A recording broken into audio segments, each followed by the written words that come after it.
ఓం నమ శివాయ. శ్రీ తోటకాచార్య విరచిత తోటకాష్టకం. విదితా కిల శాస్త్రసుధా జలదే మహితోపనిషత్ కథితార్థనిదే హృదయే కలయే విమలం చరణం భవశంకరదేశికమే శరణం. కరుణావరుణాలయ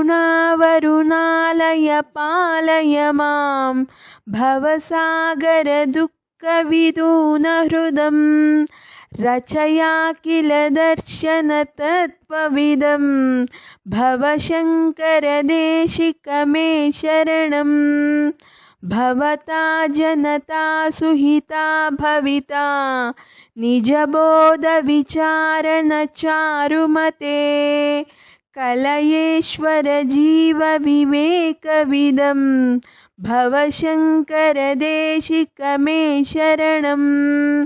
భవయేవ భవానితి మే నితరాం సమజాయత చేతసి కౌతుకితా మమ వారయ మోహ మహాజలదిం భవశంకరదేశికమే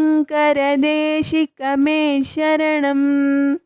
సుకృతేది కృతే బహుదా భవతో భవితా సమదర్శనలాలసతా అతిదీనమిమం పరిపాలయ మాం భవశంకరదేశికమే శరణం.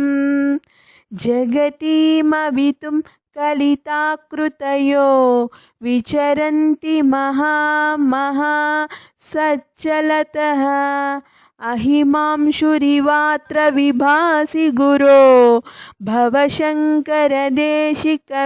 శరణం. గురుపుంగవ పుంగవ కేతనతే సమతామయతాం నహి కోపి సుధీః శరణాగతవస్తలతత్వనిదే భవశంకరదేశికమే శరణం.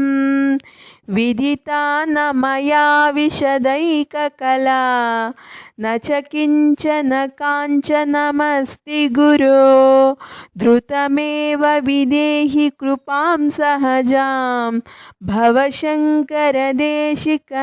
శరణం. భవశంకరదేశికమే శరణం. భవశంకరదేశికమే శరణం.